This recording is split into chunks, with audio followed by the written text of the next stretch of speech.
Uh, hey, hi, everyone. James couldn't be here today, so he asked me to fill in. How does he start this? I guess, he has a website, right? I guess, I should plug that. Something.com. I don't know. I never listened to that part of his videos, so I don't really know. It's kind of weird that he asked me to fill in, actually, because I've seen James. I know him. Look, let me introduce myself. I love YouTube. YouTube, man. YouTube is the internet. YouTube. It's about you. You were the person of the year in 2006. Remember that? YouTube. Yeah. So I am a YouTuber. Woo! I love YouTube. So yeah, I know James. I remember years ago, I used to sometimes get his videos recommended to me in the sidebar there, and I clicked on some of them. They seemed alright. Of course, I subscribed to his channel. You know, come to think of it, I haven't seen his channel recently. I was just going through my subscriptions the other day. I don't remember even seeing the Corbett report? No, Corbett report. That's it, right? James Corbett. I haven't seen that around recently. It's been a while since I saw any of his videos, come to think of it. Well, okay, well, I guess let's check out what James is talking about these days. He must have something to say about Ukraine or something, right? He's a newsy kind of nerd or something. All right, so let's go to the internet. Here we are on the internet. You know, it says YouTube in the top corner of the screen there, and there's a search bar. Because if it's not here and it's in the lovely homepage, which is just so much interesting and relevant news and information, well, if it's not there, it's probably not worth watching. But I guess sometimes you like to search, try to find something a bit out of the ordinary, right? So let's try to search. Corbett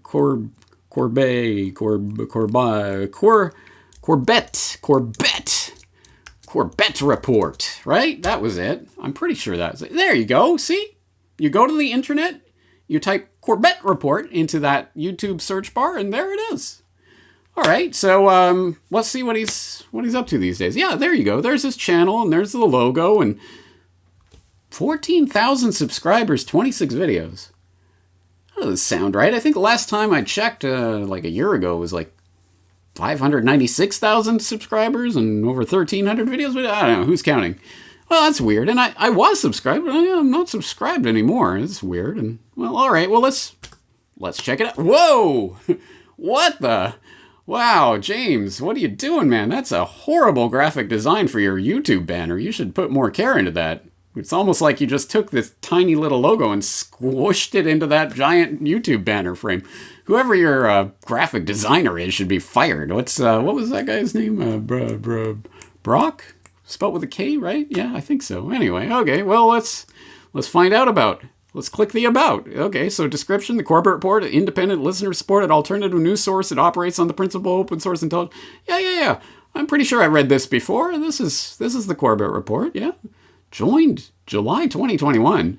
Location Morocco. That seems weird. I thought he was in Korea, Japan, China, whatever. One of those kind of places or something, right? Huh. Well, anyway, this is clearly his channel, so let's just see what he's talking about. November opened 4 months ago. Weird. It seems his most recent video was 4 months ago. Yeah, he was posting pretty consistently there, although only starting 5 months ago and ending abruptly 4 months ago. It's weird. I wonder what's up. Well, let's check it out. Let's click on this video. Hello, friends. James Corbett here, CorbettReport.com. All right, there's that blah, blah, blah.com thing. Whatever, who cares? Whatever that means, doesn't matter. All right, so there we go. That's clearly James Corbett of the Corbett Report. So here we are, right? And look at the nice supportive commentary. This man needs to be protected at all costs. Appreciate your work, sir. Thank you. We love you, James. Many thanks for all you do. See? Great. Okay, now I'm here. I'm home. I'm at the Corbett Report home on the internet, youtube.com. But let's just check some of the newer comments, because yeah, I wonder where he's been recently. Where is your current video? YouTube unsubbed me. The Azov battalion bearing insignia swastika guy shill. Okay. Real Corbett Report is not located in Morocco. This one here is. Maybe it's a scam. Yeah, you think? What happened to this channel? Good question. Yeah, what happened? Like your videos went off the web and I couldn't find you. I was unsubbed. Why didn't you upload any videos in the past 3 months? Where are you, buddy? Thought you were dead, James. Mandela? You yank all your old vids so you cannot be called out for spreading misinformation yourself. You are not an honest journalist, dude. I forgot about you and thankfully saw someone talk about you, came to the channel and noticed that I've been unsubscribed. Just had to resub. YouTube sucks ass. yeah, YouTube sucks ass. So what we should do is continue going back to YouTube, and if I'm unsubbed from some channel, just type it in the search bar and subscribe to the first channel with that name. That's the way forward, guys. Okay, big reveal. Guess what, everyone? I am James Corbett of CorbettReport.com. You're tuned into episode 414 of the Corbett Report podcast on the future of censorship. And what you are witnessing right here, right now, is a live demonstration of what that future of censorship is going to look like. This is a case study in what is going to be your new normal as we step into the post-truth world of the internet of YouTube and places like that, controlled outlets like that. So what we're seeing here is, well, clearly a scam of some sort. Look, my material is free for people to post. I always just ask people to attribute it properly. So I guess the best way to attribute it is to make a Corbett Report channel and pretend to be the Corbett Report. No, I would prefer if people do not pretend to be me. But having said that, okay, so someone's just uploading it. And then, from what I can gather from reading through some of these comments, I guess this person attempted to upload my RFK Jr. video, and someone said I was watching and it went down midstream. And then that person went to say, well, is this a video available anywhere else? James Corbett, CorbettReport.com. Yeah, what's the secret place you can go to find this secret information? He makes it so hard to find. So you can understand, I'm sure, that this is quite frustrating for me just on a personal level, just to do with myself and my work and the way it has... There are a number of people now who are confused and what's going on, and this is James Corbett, right? It's got his name on it, so it must be him. And where'd he go? And what's happening? Why have you posted in months? And you shill, you took down thousands of videos, so you can't be confused of disinformation. You're not an honest journalist, dude. You got me there. So you can see how this is frustrating. Not only because... obviously, the people are being confused and misled by this channel, but because this should not have been news to anyone who was following my work. I don't even just mean people who are watching every single video. I mean people who were dipping their toe in occasionally, because I didn't mention it once or twice along the path. I mentioned it over and over and over and over and over. If you are following me on YouTube, you will lose my voice. This is why it is so important, if you are watching this on YouTube, please at least bookmark CorbettReport.com so that if, and unfortunately increasingly likely when, they try to manipulate, censor, or otherwise obstruct my material on YouTube, you can find it at the source. And I've always known about the YouTube crackdown that is inevitable and is coming for YouTube content creators who are not officially approved parts of, Hollywood and the system. It's just going to turn into a Netflix-type service at some point in the future, and it's already halfway there now. So I've always known that I'm just using the beast to get the word out, but it's going to clamp down on me at some point.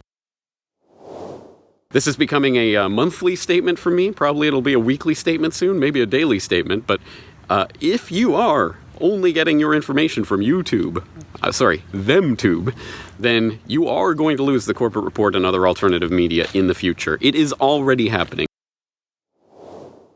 So here begins the fork in the road, which obviously at one point is going to be, I'm not going to be on YouTube. That is going to happen at some point. If all you do is go to my YouTube channel. As I've said, for year after year after year, I've said it 1,000 times now. If you watch me on YouTube, you're going to lose the corporate report. So this is a wheat from chaff separating event. I'm going to try uploading this to my extras channel. Maybe it'll land there. So if you are watching this on my extras channel, this is your last warning. Get off of YouTube. Watch me elsewhere, absolutely anywhere else. Preferably go to corporatereport.com. But otherwise, you will lose my voice. As I say, I am going to be taken off of YouTube in the near future. It's going to happen. I'm not going to self-censor. So be forewarned. And this is your final warning on that front. You get the point? That's not even all the examples, but anyway, that's pretty representative of the type of thing that I've been saying for year after year after year, going back several years before the idea of we really need a YouTube alternative was a popular one, or one that you were hearing, even in the independent media. I was on it. I was saying it. Remember Veracity videos from 2009, I think it was? I do. I was trying to, hey guys, we need some sort of alternative. Anyway, I'm glad that the alternative is rising, and the need for that alternative is finally coming to the forefront of the consciousness of a lot of truth seekers, but evidently not all of them. So yes, frustrating. And if there are any good Samaritans in the crowd, you might want to go in on that comment thread and just inform some of those confused people that this is not the Corbett Report. And Corbett is at his website where he posts everything that he does and always has and always will. And it's their archive is there, and you can go and watch anytime, and you can follow him there. If there are good Samaritans in the crowd. I can't. I literally can't, because another interesting part of this is that I cannot leave comments on YouTube, because you would need to sign into YouTube to do that. And I literally, my account was nixed. I can't do that. I think I could create a new one through some other email address or something. I haven't tried. I'm not going to, but isn't this interesting? Here's the real rub, and here's the real point of today's episode. Yes, obviously, censorship is going on of alternative opinions in the controlled platforms, the YouTubes and Twitters and TikToks and whatever. Yeah, wow. Newsflash, in case you hadn't noticed. Yeah, of course that's happening.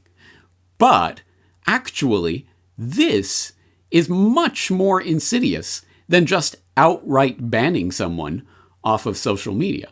It's not like YouTube has just banned James Corbett. No, I mean, people with YouTube channels invite me on, and I go on and I talk, and it's not like I'm blurred out on screen or you can't see me when I'm on YouTube or something. No, I mean, clearly my videos can occasionally be uploaded to YouTube, but I can't do it. And I can't even interact with people who think that it is me doing that. So what is happening is not just the digital depersoning. It's not just you're banned from this platform and here's a big censorship sticker. And when someone types in Corbett Report or Corbett Report or Corbett Report into the search bar, they're not going to get some warning, no, this channel has been banned and here's where you can go to find it on another platform. No, of course not. You're going to get, hey, here's a Corbett Report channel. It's got the logo and the branding and it doesn't say otherwise. Hey, I guess this is him, but he's not posting anymore. He deleted all his old videos, that shill. Do you see? This is not a digital depersoning. This is a digital re-personing. There is some other entity now that's being created in the YouTube sphere of the Corbett Report that, hey, may even be my videos and may even have my face, but it's not me. And I have nothing to do with it. And it's not accurately representing me or my work or what's happening or anything that's going on.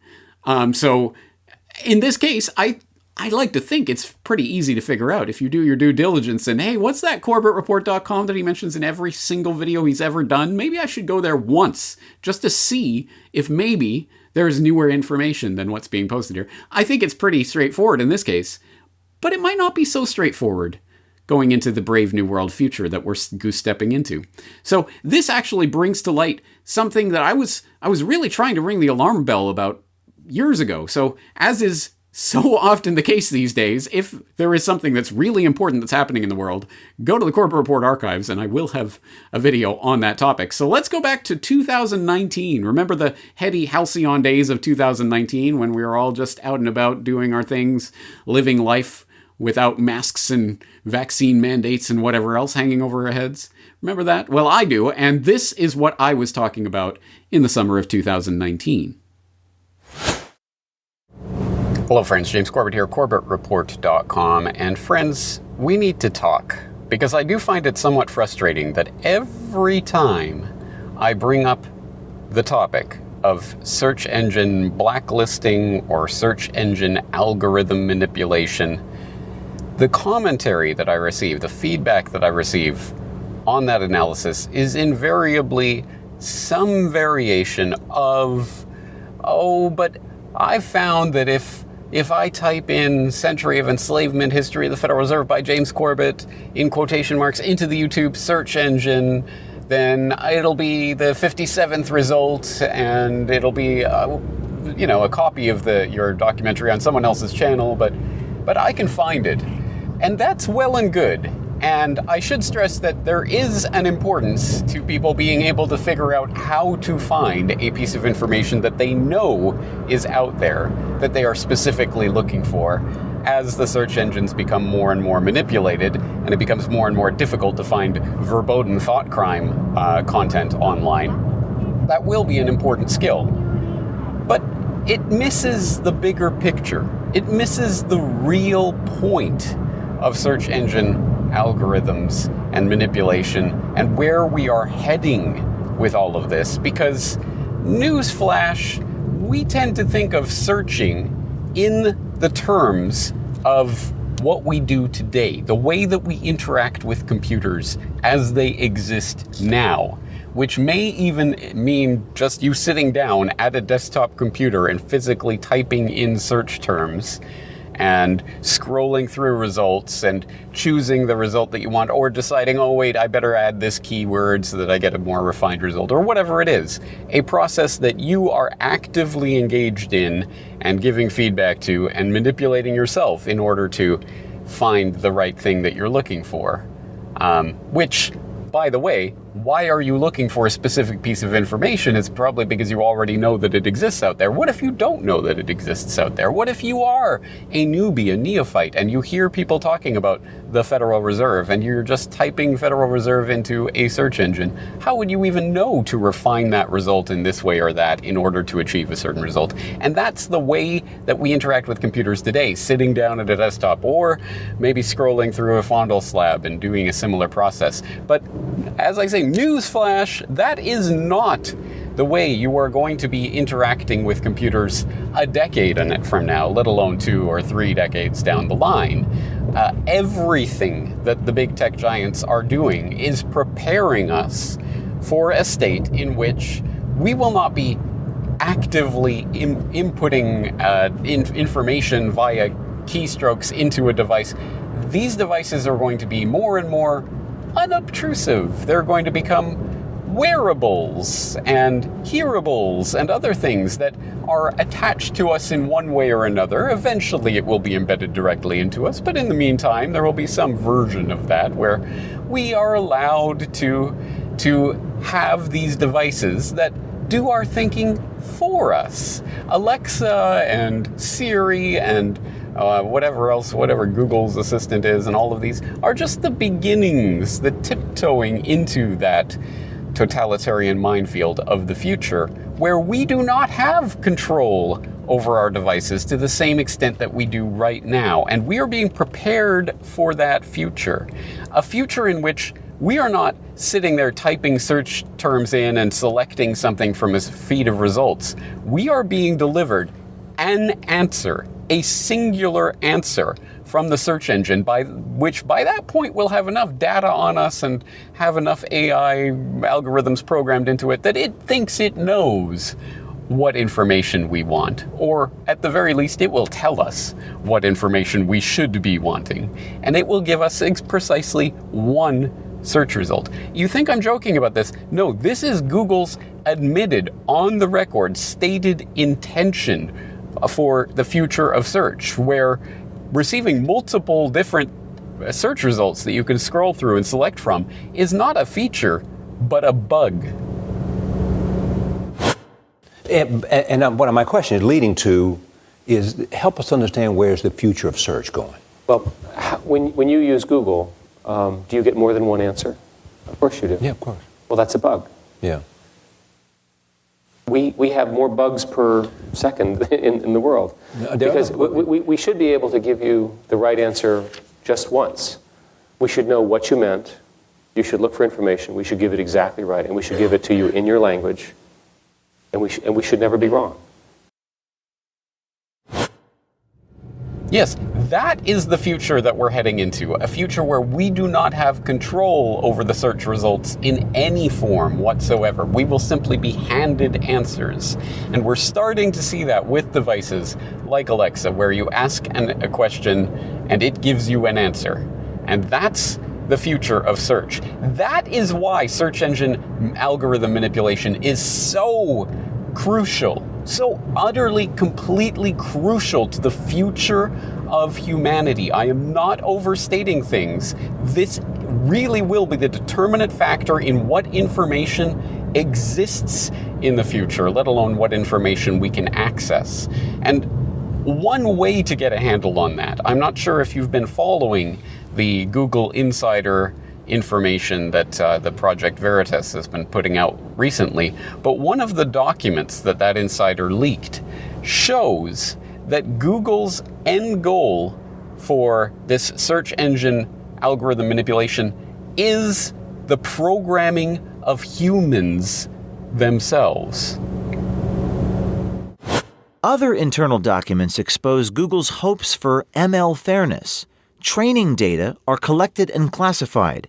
Algorithms are programmed. Media are filtered, ranked, aggregated, and generated. People, like us, are programmed. Sounds like social engineering, not search querying. Yes, they are programming us by feeding us certain search engine results. And of course, that programming process does not happen overnight. It does not happen all at once. It is a process that will take time. But I can almost guarantee you that a decade further down this road, down this path, your opinions, your ideas about the world will have been shaped by the results that you are getting when you are searching for this or that piece of information, whether you're conscious of it or not. And it really does worry me that other than one YouTube channel that I can think of off the top of my head, I'm not sure anyone really comprehends this future and what the real significance of it. And that YouTube channel that I'm referring to is, of course, TruthStream Media, that has put out some great videos around these subjects, including the AI Oracle and the future of one-shot answers, that goes into this in great detail and breaks down these new devices that will shape the way that we interact with information, and to really stop us from being able to ever encounter thought crime information. And that's the bigger picture. That's the road that we're heading down. And so it is important for the moment that you know the ways around, and you can use this or that search engine, and you can search for this result, and you can add these keywords and things to find the information you're looking for. Great. But let's look at the bigger picture of this. This is ultimately about shaping you as a human being, as in terms of what you know or what you think you know about the world, the way you interact with the world. That is all coming, and it's coming in the very near future.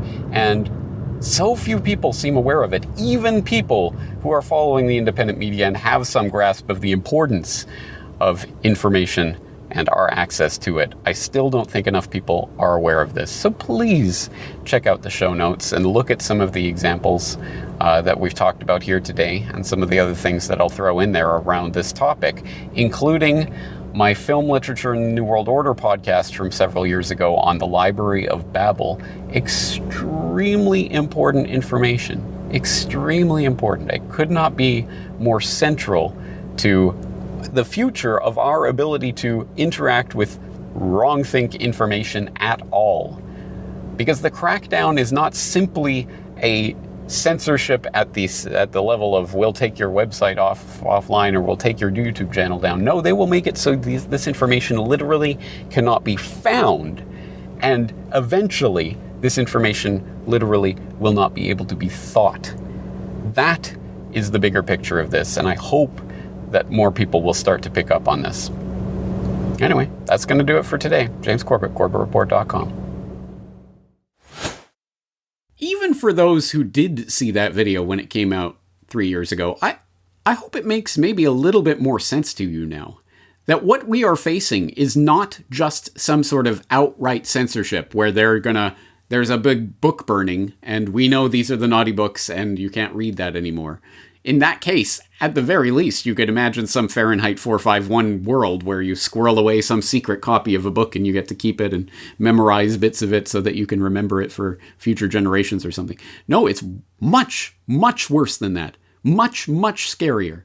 This is a world in which the past can be rewritten and things can be changed and people... Is this person censored? Is this person banned? I don't know. Well, here's a channel. I guess this must be him, and this is what it says, so I guess this is him.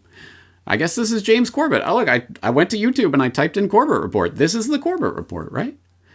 Nope. No, it isn't. And that should be worrying at a deeply, existentially philosophical level for people who understand the implications of this moving forward. Where, as I say, right now, at the very least... we have desktop computers with keyboards and we can clack away and type in certain searches and refine and we can go to this site and that site. But we are very quickly moving into the world where that will not be possible. And with each iteration of the new tech, it's going to get harder and harder to actually control that technology. It is going to be controlling you.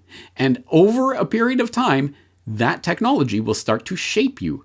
Not only what you want to search for, but ultimately what you can even think to search for will be a conglomeration of all the things you've learned in previous searches on the controlled platforms. Alexa, what happened on 9/11? What answer do you think you're going to get from Alexa? I don't even want to know. Please, I hope no one has one at home. But if you do, I don't even want to hear the results of that test. At any rate, it's not going to tell you very much. And you're not going to be able to really dig down and refine searches until you stumble across information like that presented in the Corbett Report or anywhere else in the independent media sphere. Of course not. They're going to make it at the technological level, at the hardware device level, that it just won't even be possible. How can you do that? No, you will be going through the gatekeepers, through the gatekeeping technology. And then that will become the limits of your knowledge and understanding of the world. This is actually right in line with what I was talking about with the earlier episode of this podcast on pricking the filter bubble, where I talked about the, irony of ironies. In a sense, you could say it was YouTube radicalized me back in 2006. Because as I always point out, it was watching YouTube videos and getting those recommendeds about 9/11 truth in the sidebar and eventually clicking on a few of them and eventually falling down that rabbit hole and then tumbling down that rabbit hole, one issue after another. There was a definite sequence of events there that wouldn't have happened if James Corbett was just starting into this in 2022. That process wouldn't have happened. I don't know what that would look like. I probably would have ended up in a very different place, even if I was inclined to seek out alternative information.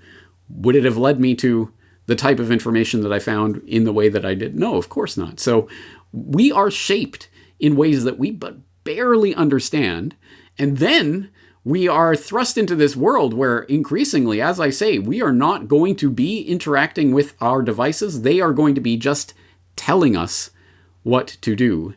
And it gets creepier and creepier the further into this that you go. And as an example of that, I would want to point out a recent report from our friends at the World Economic Forum on advancing digital agency, which, well, that sounds like an interesting topic. What could that be about? Advancing digital agency, the power of data intermediaries.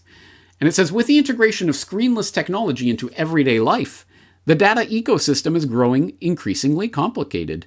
New ambient data collection methods bring many benefits, but they also have the potential to amplify mistrust between people and technology. In this Insight report, the World Economic Forum's Task Force on Data Intermediaries explores the potential to outsource human decision points to an agent acting on an individual's behalf in the form of a data intermediary.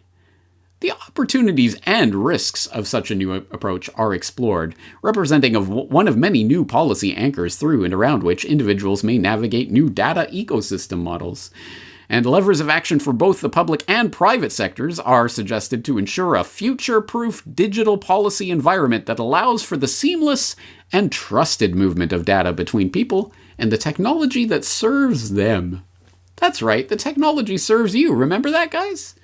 You don't serve the technology. That's crazy conspiracy theory. So for people who don't know, this idea that they delve into in this report is data intermediaries who are going to be handling your transactions in a number of different ways. And that could be from the sort of the digital identity side of things, and you're verifying you are who you say you are when you're going past the contactless whatever payment system in the checkout of the future in the convenience store or whatever it is, right down to the level of your music and what music will be recommended for you, or it'll create a playlist for you, or whatever it is. And of course, your news and information, your sources of information, what will be presented to you as here's the news of the day. You won't get to choose that, search for that, filter that on your own. No, data intermediaries will be working, and based on your tastes and what we have algorithmically determined will be best for you, we'll serve you this information, and we'll serve it at this time, in this way, with this notification, and we'll take that information and shove it down a memory hole, and we'll put this information on a back burner, so if you get bored, you can explore further. The technology will be choosing what you do, when you do it, where and how it is brought to your attention. That is the world that we are marching into right now. And that, to me, represents the real dangers of the future censorship. Not just the outright banning of information in some visible way that you understand that certain information has been banned. No. They won't even give you the chance to understand that in this world of digital repersoning where I don't know. I searched for the Corbett Report. It's on YouTube. I don't know what you're talking about, James. You're on YouTube. Anyway, I think this is an extremely dangerous path to be walking right now, especially since so few people understand they are walking that path. And I'm not just talking about the poor deluded YouTubers, although I would say they're the prime examples of this, but I would say more generally, how many people really understand the depth and gravity of the situation, or how quickly we're moving into this world where you will not be interacting with who you think you're interacting with? And if you think I mean that in some sort of just general level, or some sort of, some channel that calls itself the Corbett Report, no. You will be seeing and hearing and talking to, perhaps, and even interacting with, at some point, people that may not even actually exist. I think I might be in trouble. China has developed a virtual anchor to deliver the news. Watch this. Hello, everyone. I'm an English artificial intelligence anchor. This is my very first day in Xinhua News Agency. My voice and appearance are modeled on Zhang Zhao, a real anchor with Xinhua. The development of the media industry calls for continuous innovation and deep integration with the international advanced technologies. Well, that was exciting. What do you think? What do you think? Sort of absence of personality, I'd say. Absolutely. Yes. No charisma. And they didn't even pronounce Xinhua correctly. Whatever you say. But the point is that they can work tirelessly 24 hours a day. No difficult contract negotiations to go through as well. No vacations. No vacations. But how would they deal with humor or breaking? Well, they don't, because it would have to be a single anchor. Two of them together wouldn't be able to interact, and they're basically repeating what's being texted in. Someone's writing in the text, and they're repeating it. So you could have breaking news just as quickly as you could type the text in that comes out. But it's, But as we say with technology, it continues to develop and advance. Yeah. So who knows in 5 years what that could maybe translate to. Remember Max Headroom of the 80s? Oh, yes. Who could forget? He had Max. personality. He did, actually, yeah. Well, we'll see if the character on the left-hand side of your screens ever replaces me. You never know. Not your humor. I think you are an artificial He needs a British intelligence. accent, that fella. That's what he needs. Yeah. Those guys are right to dismiss that. That's just silly. Come on. You can tell it's a robot thingy. I mean, yeah, this is, as they say, max headroom. Max headroom! Yeah, of course. Anyone can see through that nonsense when they start tinkering with that stuff. It's not like you'd be able to speak to a AI assistant thingy without knowing that it was just a robot. So let's go back to this example. Let's say you want to ask Google to make you a haircut appointment on Tuesday between 10 and noon. What happens is the Google Assistant makes the call seamlessly in the background for you. So what you're going to hear is the Google Assistant actually calling a real salon to schedule the appointment for you. Let's listen.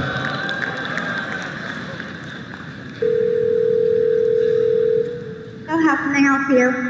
Hi, I'm calling to book a women's haircut for a client. I'm looking for something on May 3rd. Sure, give me 1 second. Sure, what time are you looking for around? At 12 p.m. We do not have a 12 p.m. available. The closest we have to that is a 1:15. Do you have anything between 10 a.m. and 12 p.m.? Depending on what service she would like. What service is she looking for? Just a woman's haircut for now. Okay, we have a 10 o'clock. 10 a.m. is fine. Okay, what's her first name? The first name is Lisa. Okay, perfect. So I will see Lisa at 10 o'clock on May 3rd. Okay, great. Thanks. Great. Have a great day. Bye.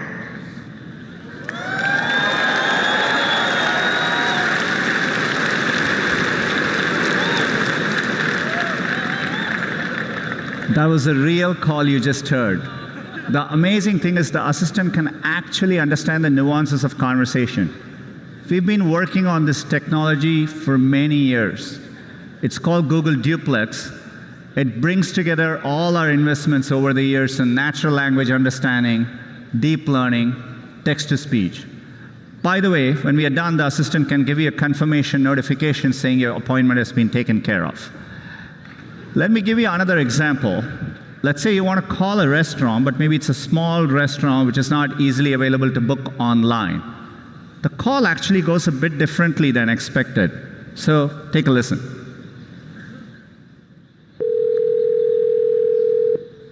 See how may I hear you? Hi, I'd like to reserve a table for Wednesday the 7th. For 7 people? It's for 4 people. 4 people when? Next Wednesday at 6 p.m. Oh, actually we leave here for like upper like 5 people. For 4 people you can come. How long is the wait usually to be seated?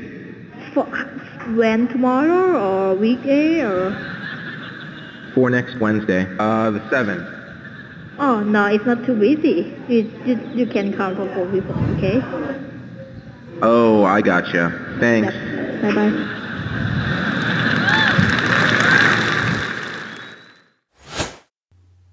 Oh, okay. Well, yeah, that's coming. In fact, that was a presentation from 4 years ago.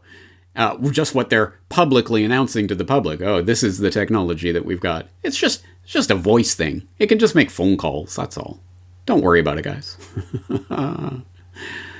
Do you understand this concept of censorship? I think we need to understand and broaden our scope of it, because it's not just about censoring what you can see and what you can hear in some way that you understand it. It's about presenting to you information in a way that, yes, the real information is being censored, but behind such a screen and wall of activity and lies and fakery that you won't even be able to tell the difference. And wait until there are believable deep fakes so they can max headroom a James Corbett into existence. We're entering an era in which our enemies can make it look like anyone is saying anything at any point in time. Jordan Peele created this fake video of President Obama to demonstrate how easy it is to put words in someone else's mouth. Moving forward, we need to be more vigilant with what we trust from the internet. Not everyone bought it, but the technology behind such frauds is rapidly improving, even as worries increase about their potential for harm. This is your Bloomberg Quick Take on deepfakes. Deepfakes, or realistic-looking fake videos and audio, gained popularity as a means of adding famous actresses into porn scenes. Despite bans on major websites, they remain easy to make and find. They're named for the deep learning artificial intelligence algorithms that make them possible. Input real audio or video of a specific person, the more the better, and the software tries to recognize patterns in speech and movement. Introduce a new element like someone else's face or voice, and a deepfake is born. We have to also make sure that within our own country, we are calling out those people who are giving aid and comfort to Vladimir Putin, who are talking about what a genius he is, what a smart move it is, who are unfortunately being broadcast by Russian media. Oh yeah, guys, you better believe it when you see the Corbett Report on the Corbett Report YouTube channel saying, I love the New World Order. Ha! Globalism is wonderful, and we should all do what the president and or prime minister tells us to do at all times. You better believe that they have max headroomed me into some realm of fakery, and one would imagine I probably wouldn't be wearing the Screw YouTube t-shirt at that point, but at any rate, this is the world we're stepping into, and it's a world where censorship doesn't mean it ain't your granddaddy's censorship. This is going to be censorship in a whole different way that will ultimately be designed to not even allow you to think wrong thoughts. You won't even know to think them, because that information will have so thoroughly been censored that you won't even be able to comprehend or question the information you're receiving. If you think I'm exaggerating, let's present it in the context of the appendix to 1984, written by Eric Blair, of course, George Orwell, in which he was talking about newspeak and old speak. Of course, as you will know from having read 1984, newspeak is the new language that the Big Brother Ingsoc is trying to inculcate in the population, which will ultimately make it impossible to even speak, to even think thoughts that are wrong, according to the party. So, in the appendix, Orwell writes, when old speak had been once and for all superseded, the last link with the past would have been severed. History had already been rewritten, but fragments of the literature of the past survived here and there, imperfectly censored, and so long as one retained one's knowledge of old speak, it was possible to read them. In the future, such fragments, even if they chanced to survive, would be unintelligible and untranslatable. It was impossible to translate any passage of old speak into new speak, unless it either referred to some technical process or some very simple everyday action, or was already orthodox. Good thinkful would be the new speak expression, in tendency. In practice, this meant that no book written before approximately 1960 could be translated as a whole. Pre-revolutionary literature could only be subjected to ideological translation, that is, alteration in sense as well as language. Take, for example, the well-known passage from the Declaration of Independence. We hold these truths to be self-evident, that all men are created equal, that they are endowed by their Creator with certain inalienable rights, that among these are life, liberty, and the pursuit of happiness, that to secure these rights, governments are instituted among men, deriving their powers from the consent of the governed, that whenever any form of government becomes destructive of those ends, it is the right of the people to alter or abolish it, and to institute new government. It would have been quite impossible to render this into newspeak while keeping the sense of the original. The nearest one could come to doing so would be to swallow the whole passage up in the single word, crime think. A full translation could only be an ideological translation, whereby Jefferson's words would be changed into a panegyric on absolute government. Well, I think that's where we're heading, friends. And it's not, I think, well, although the butchery of the language is, as I've pointed out before, newspeak is double plus ungood. Go back to that podcast if you haven't heard it in a while. So I have talked about this before, and that is a part of what's happening right now, but it's not the whole part. No, it's a technological changeover in society and the way that we interact with others and get information. And of course, what is it that we've seen over the entire COVID era is this push to digitize everything, and all human transactions and interactions should take place online. And moving society into this digital realm that can then be so thoroughly gate-kept that we don't even realize there's a gate. That is the ultimate win for the censors. Not censorship by depersoning, but censorship by repersoning, and eventually censorship of yourself, by yourself. You don't even know what it is that you don't know, and you don't think to look for those things that you don't know exist.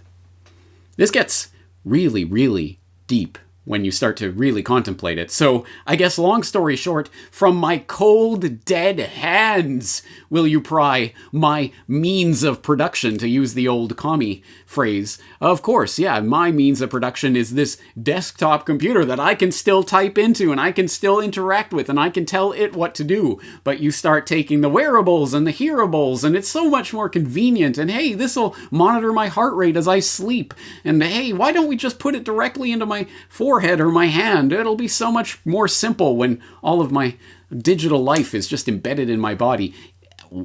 Cross that line and you are no longer a human being. You are no longer going to be a free and independent person. So this is where it goes. We are in an information war that I can only throw darts at the dartboard, and over thousands of times you're going to get this example. You're going to see the picture that I'm aiming at. You're going to get what the target is. So I will keep throwing darts at that dartboard and collecting information along these lines and trying to ring the alarm about these things. And hopefully every time I do it, it'll make a little bit more sense to you. Having said that, there's lots of resources and notes to go over, so I hope you will go to corbettreport.com, CORBETT report.com. Yes, that is a website. Yes, that is where you can find my work. For any dear lost YouTubers who have somehow managed to stumble on this video, go to corbettreport.com, specifically corbettreport.com/future censorship, and you will find all of the links that I have talked about today.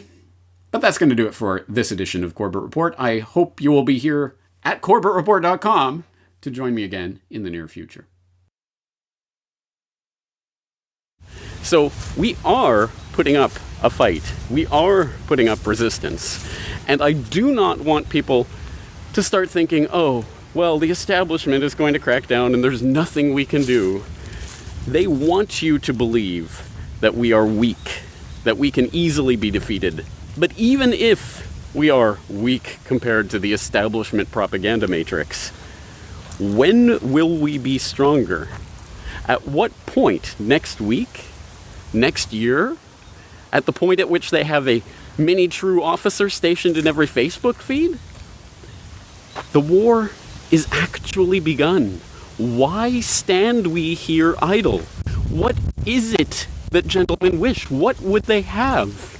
Is life so dear or peace so sweet as to be purchased at the price of chains and slavery? Forbid it, Almighty God. I know not what course others may take, but as for me, give me freedom of the press, or give me death. James Corbett, CorbettReport.com.